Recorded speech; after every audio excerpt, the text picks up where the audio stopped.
Well, I'd like to start off by asking you, what is your full name, sir? My name is Alvin Seidman. And when and where were you born, sir? I was born in New York City, And what year was that? 1925.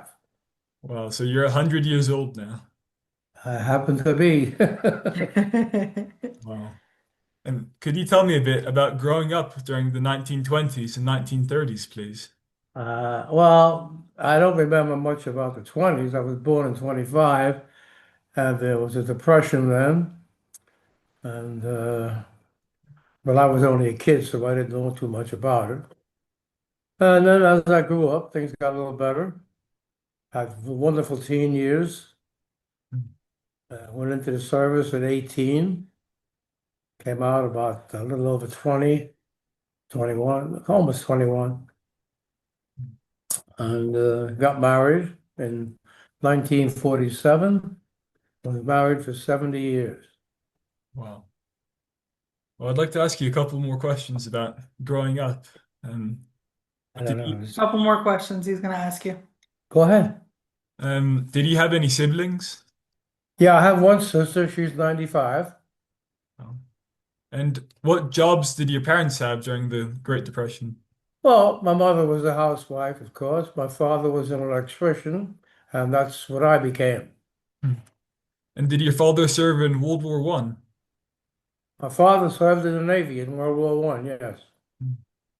And did he ever tell you about his service at all? No, I don't think he went overseas.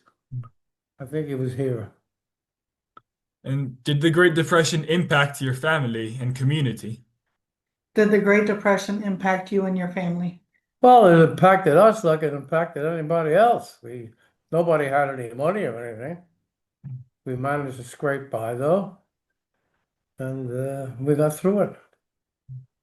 And uh, what subjects did you enjoy in school? What were your favorite subjects in school? Well, that school to me, I have to tell you, is not a very pleasant subject. I remember my mother dragging me to kindergarten when I was 5, and it never got much better. I graduated high school, but that was all. And I managed to get through. And do you remember when you first heard about the attack on Pearl Harbor? Oh, I was only, how old was 1941? How old was I? I mean, I knew You were about it. It about was all what, over the 16? radio and the television. Yes, of course I knew about it. How did you feel about it when you heard it? I don't remember really. It was a shock, of course, like for everybody else. And, everybody was like, what do we do now? And when did you enlist into the service? I didn't enlist. I was drafted, but I went into the Coast Guard. And In And 1943? yeah, the end of 43. And the day that I got into the Coast Guard, 7 other guys were in with me, of all the thousands that were down there getting examined. what did you get to choose to go into the Coast Guard, or were you placed? No, I didn't get to choose. I was drafted at the Coast Guard. Right. And could you tell me a bit about your? Oh, sorry, go ahead. No, well, actually, what happened was, the story goes like this. A friend of mine was inducted about a month before me, and he went into the Coast Guard, and the boot camp was a subway ride away from home. So he said to me, Al, when you're drafted, try to get into the Coast Guard. Yeah. So which happened, and I was very glad about that because it was true. Boot camp was 4 months, I think, and it was a subway ride away from home when we were able to have liberty. Yes. So that was great. But then after that, I got on to let's see, I went to Bay Shore for 6 weeks. And then I got onto the ship, and that was my home for the next 2 years. Going back to boot camp, and what was the hardest part of that initial training? Oh, just being ordered around and doing things you had to do, when they told you to do something, you did it. Do you have any particularly funny or good stories that you remember from that time? Not from boot camp, no. It was, all I wanted to do was get home on weekends when I was able to get liberty, that's all. Hmm. And after boot camp, where did you go to train? I went to Bayshore, the island of Bayshore, right off Long Nassau County. I was there for 6 weeks, and then I got onto the ship. Hmm. At that time, it was called the Taney. It is no longer called that. And I spent the next 2 years on the Taney, both the Atlantic and the Pacific theaters. Where did you join the Taney first? Was it in New York? Yeah, Brooklyn Okay. Navy Yard. And what were your first impressions of the ship and the crew? There you go. What were your first impressions of the ship and crew? Oh, what did I know? I was 18 years old. I'll tell you what I was, though, for the first 2 weeks, I was as seasick as a dog. And that I can tell you until I got used to it. Then it didn't matter what the weather was. Hmm. And what was your role on the Taney? Well, my job was actually a helmsman. Okay. I think it was 4 hours on and 8 hours off. And I was the helmsman for the 4 hours I was on. And did you train at all to become a helmsman? No, they just stuck me on the wheel and said, steer. You had a compass there and tried to stay right on the compass, that's all. Hmm. That was not my role during general quarters. That was my regular role. Hmm. Regular quarters, I was a third loader on a 40 millimeter. Okay. Um, and so you went onto some Atlantic convoys, is that right? You went on to some Atlantic Yeah, we convoys. were on two convoys to Tunis and Missouri from New York. Uh, and after that, we got converted into a communication ship and we went out to the Pacific. And I wound up in Okinawa for that whole campaign. Hmm. And then they sent us home. How large were the convoys that you were escorting? I'm sorry. How large were the Oh, convoys? there were many ships, many ships. And then we had maybe 8 or 10 escorts, we were one of them. Actually, we were in charge of the convoys, believe it or not. Really? And how crowded was the ship at that time? I think we had about close to 300 in the crew. I'm trying to remember, something Mhm. like that. And what was a normal day or typical day in the convoy like? Oh God, I don't even remember. We had to be careful. I mean, they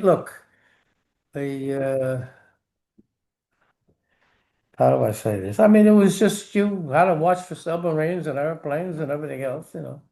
Not me personally, but And what people did you going do on to. your off time? Not much. There wasn't much to do when you were out there in the middle of the ocean. And did you ever receive mail from home or? Talk about mail is a funny thing. The other day, I was looking through some old letters, and I found a letter that I wrote to my wife, and she wasn't my wife at the time. And I said, "Guess what, honey? This is the first letter that I'm writing that just you and I are looking at." Because all mail had to be censored, but she couldn't tell anybody where you were or anything like that. So the officers on the ship read every piece of mail going out. So I looked at that and I sort of laughed. That was interesting. What was the food like on the ship? Food. The food was good. Yeah, I had 3 meals a day. You enjoy it? Well, yeah, you ate. That's You all. ate. Um, on April 20th of 1944, I read that your convoy was attacked. Could you tell me a bit about that day? Oh wait, no, no, no. I only did 2 trips Okay. to Africa. The first trip I missed. That's the one that was attacked. Okay. I wasn't on the ship at that time. I got on the ship just after it came back into port after that trip. But I missed that one, thank God. And what Well, was incidentally, they used to call us the Lucky Taney because we never got a scratch. We were never hit by anything, or we did plenty of our own damage, but we were never actually hit by anything. So that was the name they were giving us. and did you ever get any false alarms for submarines or planes on your Okay. convoy? Did you ever get any false alarms for submarine? Oh yeah, the last trip home, we encountered a submarine, and we were the aggressor, and we chased it for hours, but we never got it. We never got it. But it was fun because we were the aggressor. Hmm. And what was it like to chase a submarine? Were you tracking it on your radar? Exciting. We'd run in, drop some depth charges, fall back, do the same thing again. It was exciting. Kept you on your toes? Yeah, well, And did I you didn't have to do any shooting, but we were dropping depth charges all over the place. and how large? That's when the ship had the 4 or 5 inch 38 plane.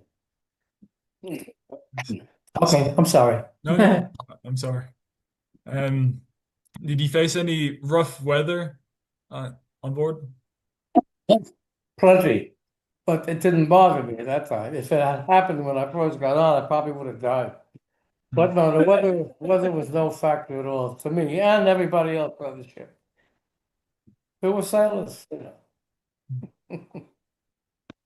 And could you tell me about arriving to North Africa? Can you tell about the arrival to North Africa? What? The arrival to North Africa. I don't remember. But we would unload. We would get there. The convoy would unload. We'd be there a couple of days, and we'd head back again. That's all. Did you ever have liberty in North Africa? Were you able to go? No, I never got off the ship. Never did. Didn't even want to. But we couldn't anyway. They wouldn't allow it. Okay. And did you feel homesick or isolated on the ship? Well, in the beginning, I was a pretty homesick, seasick little kid. But like everything else, you get used to it. And did you have any particularly close friends that you made?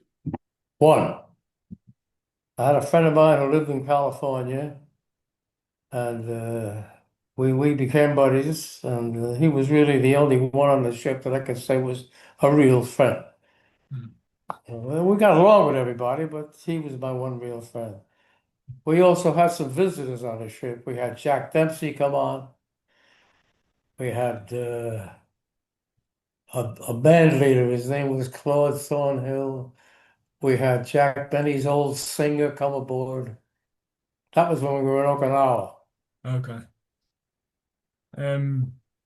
Well, looking back, what was the hardest part of your Atlantic convoy, of being part of the Atlantic convoys? What was the hardest part of the being part of the Atlantic convoy? There was no real hard part. I mean, you were just on the ship, you went back and forth, that's all. And you hope you didn't get attacked. But nothing was harder than anything else, you know. The ship was the ship. Didn't matter where you were, you're on the water. Can you tell me about the conversion of the Taney to? Oh, well, we went to Boston after the second trip, and we were converted into what's called a communication ship. And even though we were Coast Guard, we had a Navy Commodore on board who was the boss of the whole Okinawa operation as far as information was concerned. Everything went through us. And so what changes were made to the Taney itself? Well, there's a couple of the guns were taken off, and there was various equipment put on for communication, stuff like that. It was, you know. And did you know that you'd be going to the Pacific at the time?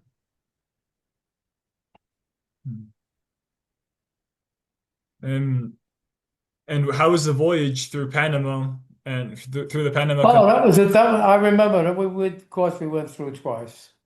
That was interesting. Yeah, that was it. You'd get into the lock and water would come up and it was yeah. And did it feel like you were traveling the world and at the time having Did it feel like you were traveling the world? Sorry? Did it feel like you were traveling the world? Yeah, sometimes it did. Yeah, we were all over. Well, we went to a lot of Pacific Islands. A lot of them were already taken when we got there, but we did travel a lot, yeah. from Panama, where did you go to first in the Pacific? Say again. After Panama, where did you go to first? We were at Pearl Harbor a couple of times. This was, of course, after. And but we were all over. I just Pearl Harbor was more or less our base, but we were all over the place, all over.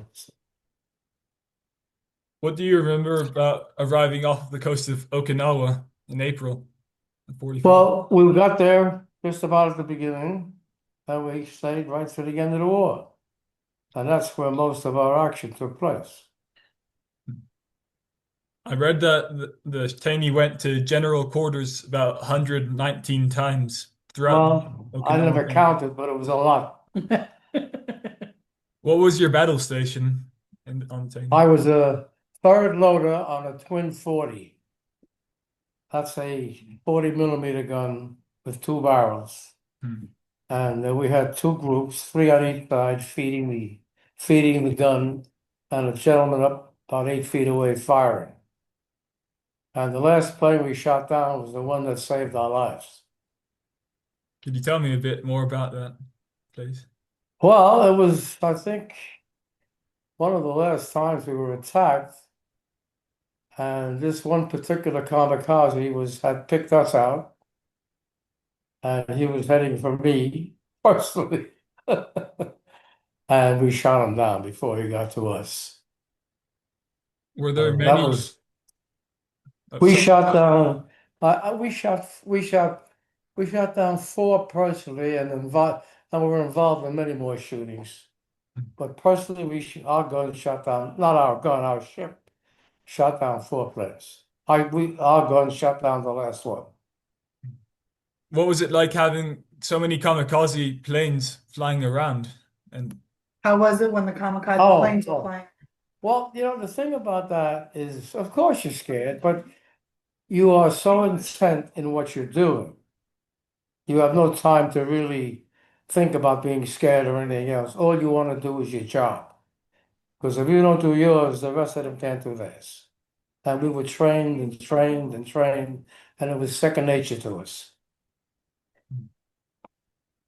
did you see any kamikazes hit other ships? Yeah, unfortunately, one time.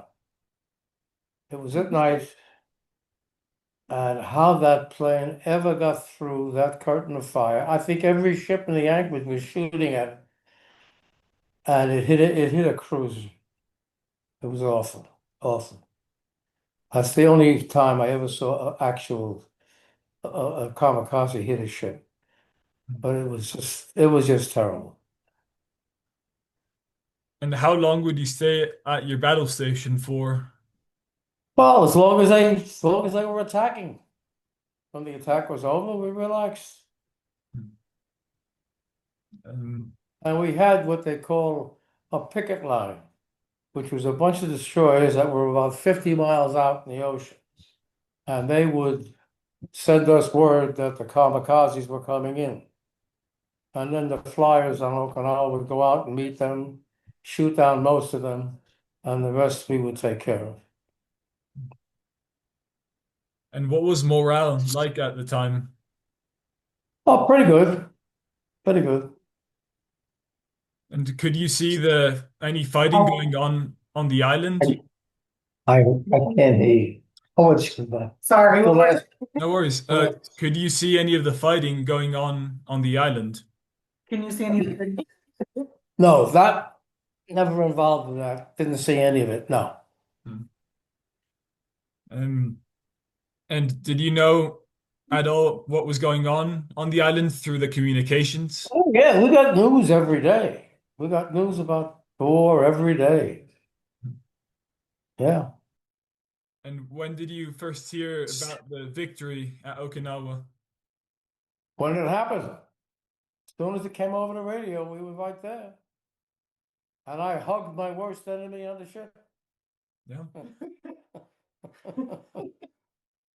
And who was your worst enemy on the ship?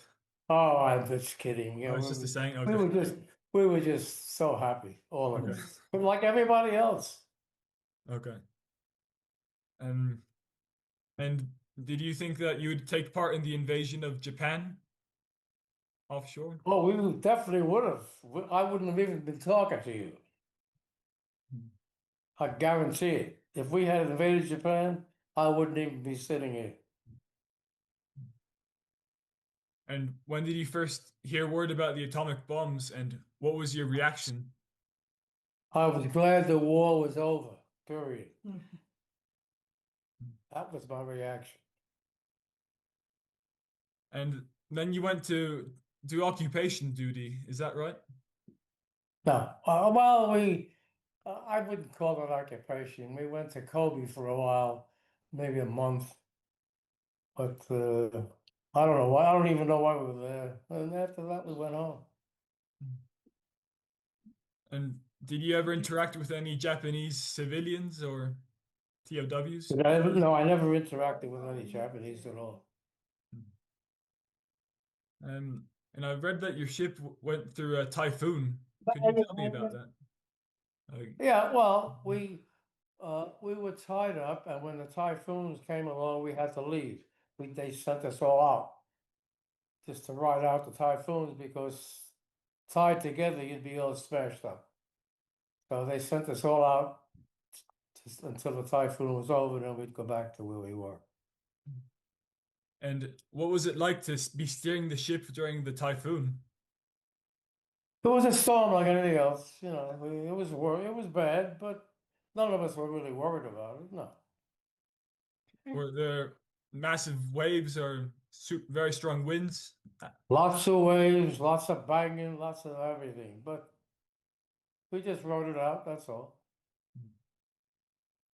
And after the typhoon, did you return to where were you at during that time? Wherever we were, we Okay. returned. And that's- Um, and when did you finally sail home? Oh, it was about geez, a month or two after the war ended, maybe a month, and we sailed home. It took us 16 days to get home. There was one big storm all the way home. I'll never forget that. And what was it like when you finally got home to the port? Heaven. Very happy to be home. Were the celebrations still ongoing? Yeah. But what? Were there Say it again. celebrations going on when you got there? Something I really don't remember anymore. I know when we got home, we went to Charleston, the Charleston Navy Yard, and I stayed there the ship was there for about 3 months, and then I was discharged from there. Uh, Actually, we lived on land for 3 months after we got to Charleston, and when I was discharged, I got home. And the first thing I did was I got on the subway, I kissed the subway.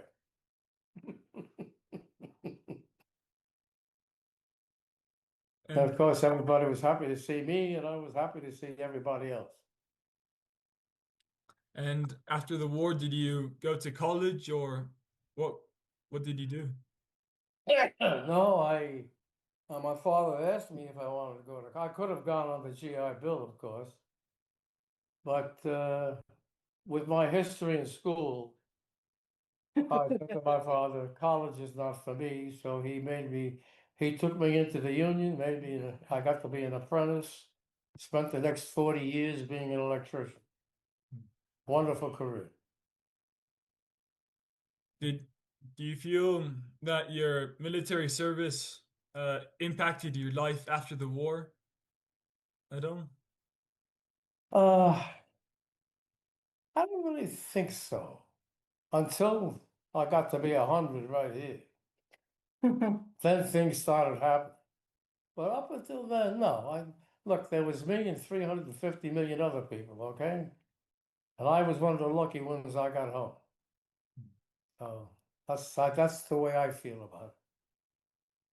What are you most proud of about your service? You know, it's a very strange thing. I, I'm prouder now than I was then.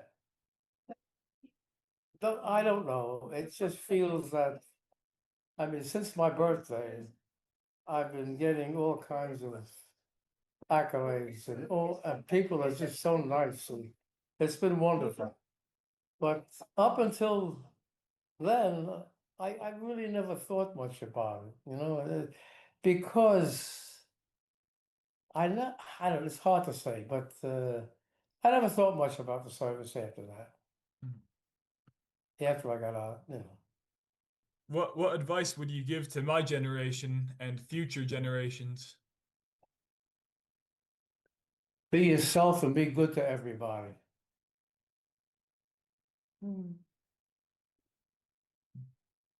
That's what I do. Well, thank you very much. I really appreciate you taking the time to speak with me. Oh, it's been a pleasure. Been a pleasure. Really, and it's always an immense honor and privilege to get to speak with veterans such as yourself. So I can't thank you enough for your service and as well for having spoken with me, of course. Thank you. Thank you. I really appreciated the interview.